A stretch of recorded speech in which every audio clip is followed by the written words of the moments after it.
People, Deluded, I'm back again. It's your favourite YouTuber out and about as I begin my day. Or begin my day, it's about 1. I ain't gonna take my lunch yet, I'm hungry. But you know the ones there and you're hungry people, but you're not really hungry. Break the day up a bit better. But you know, I've been on my travels as part of my shift and whatnot people, and got some opinions, not really anything new, recycled topics really. Let's start with the most annoying one, Pablo Marie. Like, I don't think I've made a video or videos about a player that I haven't actually seen in an Arsenal shirt. It's amazing. We've been back and forth. 1 minute there's rumours of failed medicals, then he's going to Brazil and coming back. I'll be interested to know the full story and outcome as to what actually happened, people. But long story short, his current club, Flamengo, forgive me for mispronunciation, they've announced that he's more or less leaving and sent a goodbye message on Twitter. So you can naturally imagine between what is Wednesday today, is it Wednesday or Thursday? I don't even know, people, but it's Wednesday. But between now and Friday, you know, there'll be some sort of announcement. You'd imagine potentially by the end of the day, you might even see an announcement by Arsenal. And for me, it's good for several reasons. First and foremost, it puts a bed to the, you know, ongoing transfer saga that has been him. Obviously, I'd like to see the specifics of the deal come out, because 1 minute it's loan with an option to buy, 1 minute it's just loan in name and it's more or less permanent, then it's outright permanent. But obviously, Arteta's got someone he's crossed path with previously. He's been at City. He never played a game, but he's been at City.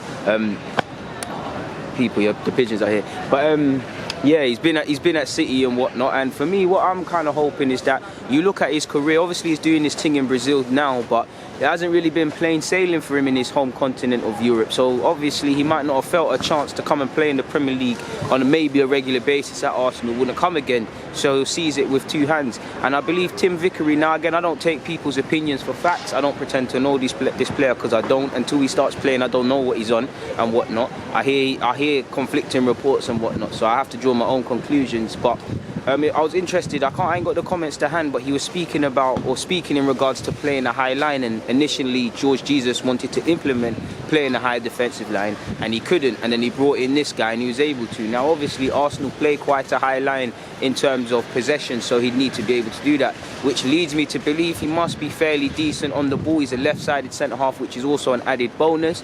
I'm not sure for pace, but either his pace or positioning has to be decent if he's been able to do relatively well playing in a high line, people. Again, don't shoot the messenger, because I don't know that to be facts, but I'm hoping. He might not be everybody's cup of tea in that you're going Pablo Marie who. Obviously, that is we'd all like star players and people we know, but I think that's disrespectful. I'm willing to give him a chance because he's a centre-back, and to be honest, I don't really care if you're bought for 2 million, 10 million or 30 million, because I've seen people bought for big money and fail. Equally, I've seen people not succeed, people. So I'm prepared to give him a chance. Hopefully it would mean, or I'd hope it means we're going to go heavy in the summer, whether that's Upamecano with Saliba or whatever. But for me, we need to long-term get in a position where we've got 4 or 5 genuine people at centre-half, obviously at various different levels. But if you can get Saliba and train him up like you saw against Monaco, he's going to be a good player, still developing. I think Callum Chambers, when he comes back from his injury, we'll see. But Callum Chambers has earned a role of some sort in this squad. Obviously, you've got Holding, whatever people say about Rob Holding as well. You'd have Marie coming in. You potentially, I think even with Marie, including Marie, sorry, you'd need 2 centre-halves of sorts, people, because, yeah, man, we're down to our last bones. Obviously, how many centre-halves can be on our books or how many we do will be an issue, because between Socrates, Mustafi and Luiz, they're all of similar, well, Mustafi's like 27, he's a bit younger, but in terms of mainly the other two, a decision has to be made. They're both in their last 2 years of their contracts. Luiz was bought last year. You're inclined to believe, based on how Arteta's utilising him and that fact, he's going to at least be here until 2021. Socrates might be as well, and a lot of that might depend on what he wants to do. Obviously, Mustafi probably looks like he needs to move on, but either way, 3 players that are out of contract next season, a decision will need to be made. And if they're all still on the books and we brought in Saliba and Marie, will we bring in another one? Because we'll have about 5 to 7 centre-halves, I've lost count, on the books, people. So who knows? But yeah, man, it looks like it's being done. Just for what it's worth, Sky Sports have said Arsenal are close to agreeing a deal with Flamengo for the lad, and obviously he's travelled, well, apparently his flight was scheduled to touch down at noon English time. It's now 1:13, so he's probably travelling to, I don't know, to complete the second half of his medical, maybe to do the media and pictures and whatnot that will go on Arsenal.com when it becomes official, because he does seem like he's an Arsenal player. Away from that, and it's a bit funny, people, One of the teammates of the Ukrainian lad we've been linked with, that of Shakhtar Donetsk, he said he told the Ukrainian media that the squad is teasing the player about links to Manchester City and Arsenal, and he said they've been saying he might end up at Arsenal Kiev instead. That's pretty funny, people, and it shows how funny footballers can be. We hear a lot about agent talks and utilisation of agents, and courtesy of Mr. Arsenic TM, a very good Twitter account. You know, this man's always tracking planes. I think the first time I seen him track a plane was the Torreira signing. Does his due diligence, people. Very proactive in the Arsenal stuff, but he's come out with a piece, and it said Andre Curry, a Brazilian agent and a close friend of Raul'S, played a significant role to get the deal over the line on Arsenal's terms, along with an option purchase clause with a total package that could reach 10 million euros. Andre's work with Raul dates back to 2010, when the latter phoned him personally and asked the relatively unknown agent to be as close as possible to Neymar. Andre was sort of a spy, providing daily reports to Raul for 3 years till Barca signed him. So yeah, man, obviously it's not just Raul. Everybody, football's a close-knit network at all levels, from grassroots to top. You utilize not only your contacts books, whether that's agents, other coaches. You'll be funny how people come across players that they want to sign. It's not always a scouting thing forever and whatnot. Obviously, utilizing agents' contacts, or the more connected you are, it can be a good thing, but it can also be a bad thing. I'm not fussed with this Pablo Mari signing. Hopefully, turns out to be a good player.